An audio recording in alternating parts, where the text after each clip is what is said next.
Hi everyone, Canoopsy here. I've been using the iPhone 12 Pro Max for quite a while, almost 6 months now, and it's been an interesting experience. In this video, I'll be talking about the things I like, the things I don't like so much, and the reasons why I went with the 12 Pro Max. And this is my long-term review.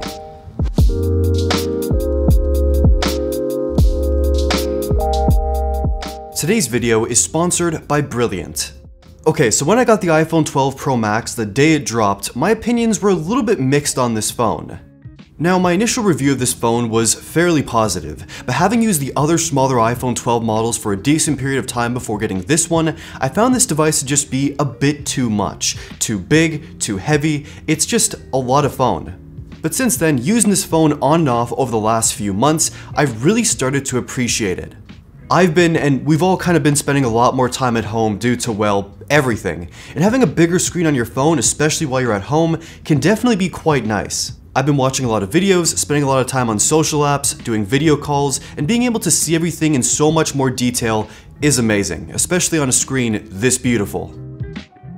Now, if we weren't all stuck at home, maybe I wouldn't enjoy this phone so much using it on a daily basis. It is, of course, a very heavy device due to the build quality and materials, and you can certainly feel it in a pocket. And out and about, one-handed usability isn't really the most natural, especially if you're juggling other things. But right now, if you're spending a lot of time at home, going with the biggest iPhone feels like a really good decision, and it's quite a treat.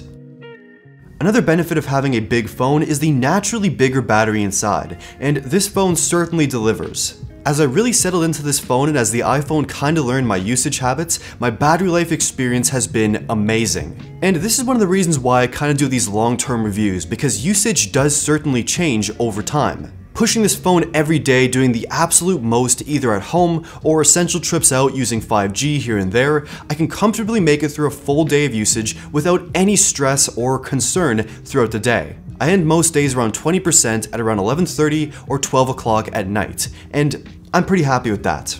I just toss it on the MagSafe charger every night, and that's it. Now, speaking of MagSafe, many months after it's first announced, it really hasn't hit its absolute full potential yet, but some of the things companies have been doing have been pretty amazing. The Apple charger itself is pretty good. It just makes finding that sweet spot with wireless charging perfect every single time, and other manufacturers like Anker and Satechi have dropped their own clones of the Apple charger. And they're pretty nice, they're okay. But other accessories are making this feature excellent. We now have stands like this one from Anker, portable battery packs that you can just slap on and they start charging wirelessly, and we can't forget Moment with their already super diverse and continuously growing lineup of MagSafe adapters for video or photo, as well as just lifestyle uses.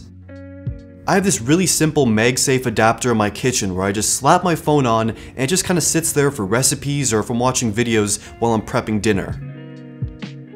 We're really seeing creativity beyond what Apple initially envisioned for MagSafe from a lot of these third-party companies. It's not really an essential feature by any means, but once you get a phone with MagSafe, it's pretty awesome. Now, actually using this phone for a long period of time, there are two kind of crucial areas to discuss: day-to-day performance as well as durability. Let's start with durability first.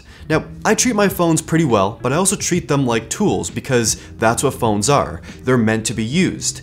This iPhone quite literally looks brand new at the back with the beautiful frosted glass with not a single scratch. The chrome sides, which do scratch easier on the raw stainless steel model, are fixable with a bit of stainless steel polish from my research, so not too bad. The front glass is also perfect, not a single scratch on the entire surface area of this large display. Apple wasn't lying though when they said this phone is durable. It feels like a tank. Now for performance, there really isn't too much more to say here because it still feels as fast as day one, and that's crazy fast. Nearly 6 months later, the phone is still incredibly quick. There's really no wait times for anything. Things are smooth, with multitasking no problems, the apps stay in memory for quite a while. The phone is incredibly fast. It is a flagship phone and will probably stay speedy for many years, so if performance is a concern, it really shouldn't be. This phone is insanely fast. Okay, cameras. The front selfie camera is still good and reliable, but I can't help but say that it feels a little bit behind, especially when other manufacturers are putting much higher megapixel counts than this phone and also autofocus for their front cameras as well. That being said, 4K video up to 60 frames per second with the front-facing camera doesn't look too bad, honestly. It also sounds great as well. You're hearing the microphone quality right now. Now, day-to-day photography with the rear camera setup is kinda magical.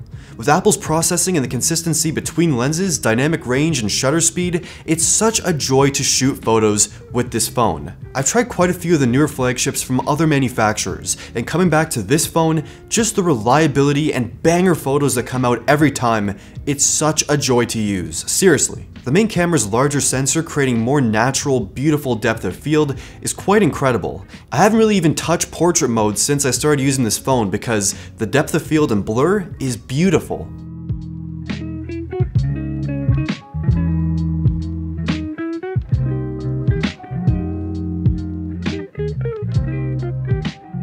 Even the 2.5 times telephoto zoom camera that I was initially a little bit iffy on has also grown on me quite a bit, and allows for quite a unique angle with more distant shots.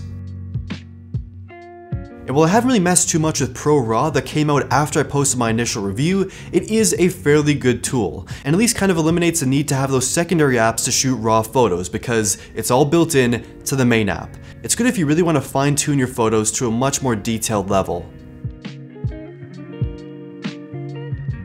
And of course, for 4K video, I have nothing but praise for this device. Pretty much every aspect of shooting video on this phone is amazing. From the colors to stabilization, dynamic range, and even audio quality, consistency between lenses, I can keep going. It all just looks so good coming out of this device. The iPhone is still the king of video recording.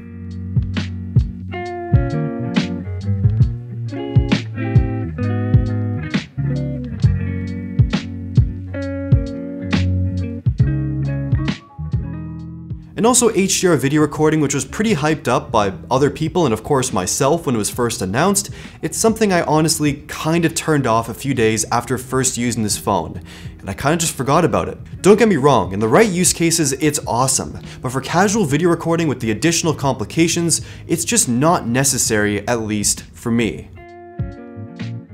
Okay, so in summary, at this point in the video you can probably tell, I like this phone quite a bit after all these months using it. It just does so much right, and even if the form factor is a bit unwieldy, it's something I've really gotten used to and can actually appreciate. The cameras are awesome, and it still feels and performs as if it's brand new straight out of the box. It's so fresh. Of course, it is a pricey phone, and I'm not going to say it's worth every penny because there are amazing phones for cheaper that can do 90% or more of what this phone does, including Apple's own other more affordable devices they have for sale. But if you do buy this phone, many months later, 6 months later, probably even a year later, you're still going to enjoy it quite a bit.